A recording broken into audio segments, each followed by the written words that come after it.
Chapter 11. The Universal Form.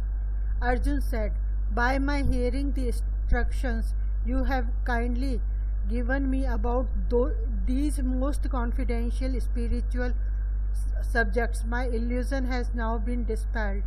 O lotus-eyed one, I have heard from you in detail about the appearance and disappearance of every living entity and have realized your inexhaustible glories.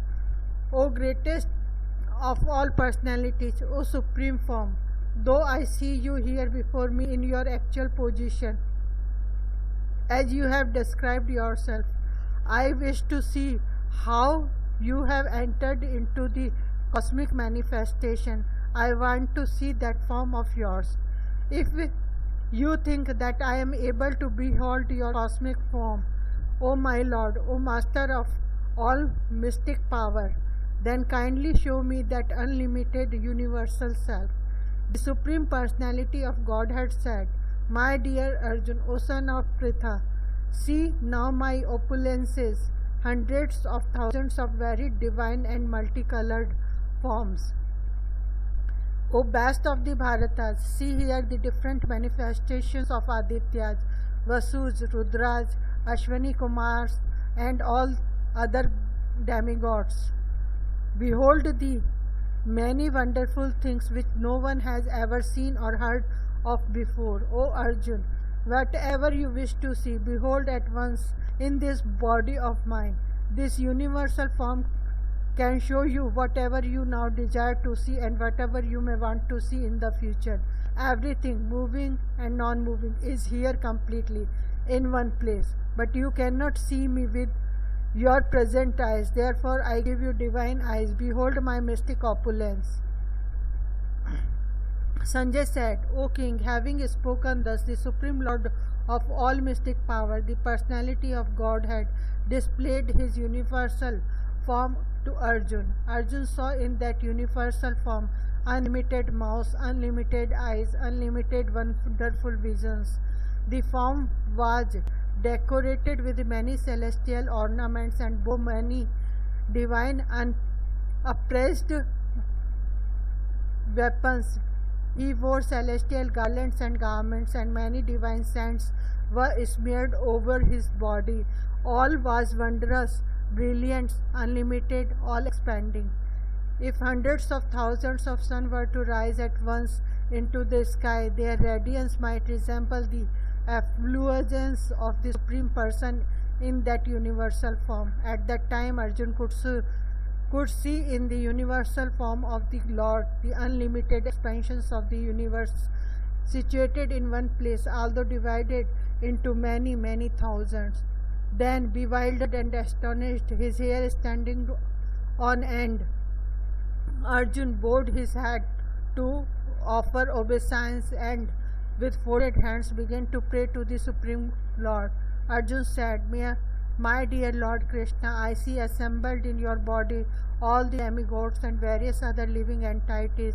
I see Brahma sitting on the lotus flower, as well as Lord Shiva and all the sages and divine serpents. O Lord of the universe, O universal form, I see in your body many, many arms, bellies, mouths and eyes, expanded everywhere without limit. I see in you no end, no middle and no beginning. Your form is difficult to see because of its glaring effulgence spreading on all sides like blazing fire or the immeasurable radiance of the sun. Yes, I see this glowing form everywhere, adorned with various crowns, clubs and discs. You are the supreme primal objective. You are the ultimate resting place of all the universe. You are inexhaustible and you are the oldest. You are the maintainer of the eternal religion, the Personality of Godhead. This is my opinion.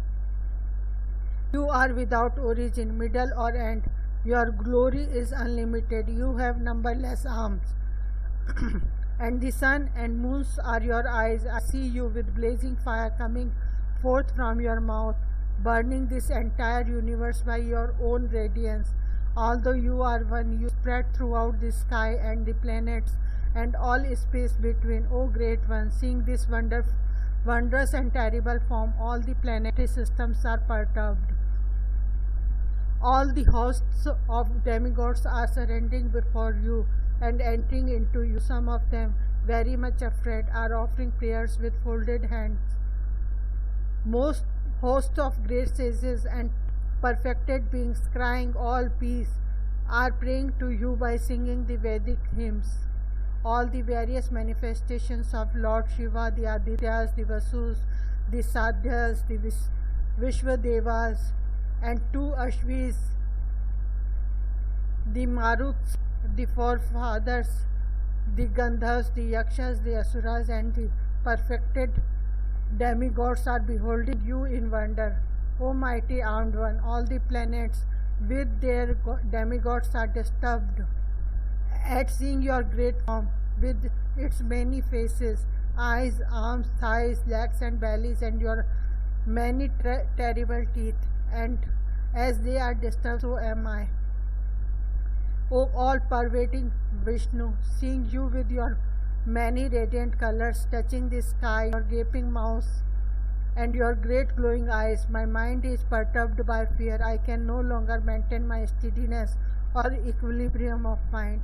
O Lord of Lords, O Refuse of the world, please be gracious to me. I cannot keep my balance seeing this, your blazing death-like faces and awful teeth. In all direction I am bewildered. All the sons of Dhritarashtra, along with their allied kings, and Bhishma, Drona, Karna, and our chief soldiers also, are rushing into your fearful mouths, and some I see trapped with heads smashed between your teeth. As the many waves of the rivers flow into the ocean, so do all these great warriors enter blazing into your mouths. I see all people rushing full speed into your mouths, as moths dash to destruction in a blazing fire. O Vishnu, I see you devouring all people from all sides with your flaming mouth, covering all the universe with your effulgence. You are manifest with terrible scorching rays. O Lords of Lords, so fierce of form, please tell me who you are. I offer my obeisance unto you. Please be gracious to me. You are the primal Lord. I want to know about you, for I do not know what your mission is. The Supreme Personality of Godhead said, "Time I am the great destroyer of the world, and I have come here to destroy all people, with the exception of you, the Pandavas. All the soldiers here on both sides will be slain. Therefore get up, prepare to fight and win glory, conquer your enemies, and enjoy a flourishing kingdom. They are already put to death by my arrangements, and you, O Sabyasachi, can be put an instrument in fight. Drona, Bhishma, Jayadratha, Karna, and other great warriors have already been destroyed by me. Therefore kill them and do not be disturbed. Simply fight, and you will vanquish your enemies in battle." Sañjaya said to Dhritarashtra, "O king, after hearing these words from the Supreme Personality of Godhead, the trembling Arjuna offered obeisances with folded hand again and again. He fearfully spoke to Lord Krishna in a faltering voice as follows. Arjuna said, O Master of the senses, the world becomes joyful upon hearing your name, and thus everyone becomes attached to you. Although the perfected beings offer you their respectful homage, the demons are afraid, and they flee here and there. All this is rightly done. O Great One, greater even than Brahma, you are the original creator. Why then should they not offer their respectful obeisances unto you, O limitless one, God of gods, refuse of the universe? You are the invincible source, the cause of all causes, transcendental to this material manifestation. You are the original personality of Godhead, the oldest, the ultimate sanctuary of this manifested cosmic world. You are the knower of everything, and you are all that is knowable. You are the supreme refuge above the material modes, O limitless form. This whole cosmic manifestation is pervaded by you. You are air and you are the supreme controller. You are fire, you are water, and you are the moon. You are Brahma, the first living creature, and you are the great grandfather. I therefore offer my respectful obeisances unto you 1,000 times, and again and yet again. Obeisances to you from the front, from behind, and from all sides. O unbounded power, you are the master of limitless might. You are all pervading, and thus you are everything. Thinking of you as my friend, I have rashly addressed to you, O Krishna, O Yadav, O my friend, not knowing your glories. Please forgive whatever I may have done in madness or in love.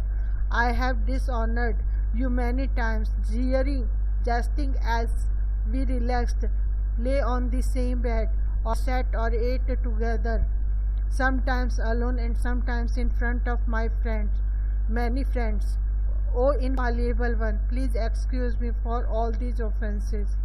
You are the father of this complete cosmic manifestation, of the moving and the non-moving. You are its worshipable chief, the supreme spiritual master. No one is greater than you, nor can anyone be one with you. How then could there be anyone greater than you within the three worlds, O Lord of immeasurable power? You are the Supreme Lord, to be worshipped by every living being. Thus I fall down to offer you my respectful obeisances and ask your mercy, as a father tolerates the impudence of his son, a friend the impertinence of a friend, or a husband the familiarity of his wife. Please tolerate the wrongs I may have done you. After seeing this universal form, which I have never seen before, I am gladdened, but at the same time my mind is disturbed with fear. Therefore, please bestow your grace upon me and reveal again your form as the personality of Godhead, O Lord of Lords, O abode of the universe. O universal form, O thousand-armed Lord, I wish to see you in your four-armed form, which with helmeted hat and with club, wheel, conch and lotus flower in your hands. I long to see you in that form. The Supreme Personality of Godhead said, My dear Arjuna, happily have I shown you by my internal potency this supreme universal form within the material world. No one before you has ever seen this primal form, unlimited and full of glaring effulgence. O best of the Kuru warriors, no one before you has ever seen this universal form of mine, for neither by studying the Vedas, nor by performing sacrifices, nor by charity, nor by pious activities, nor by severe penances can I be seen in this form in the material world. You have been perturbed and bewildered by seeing this horrible feature of mine. Now let it be finished. My devotee, be free again from all disturbance. With a peaceful mind you can now see the form you desire. Sañjaya said to Dhritarashtra, the Supreme Personality of Godhead, Krishna, having spoken thus to Arjuna, displayed his real four-armed form and at last showed his two-armed form, thus encouraging the fearful Arjuna. When Arjuna thus saw Krishna in his original form, he said, O Janardana, seeing this human-like form so very beautiful, I am now composed in mind.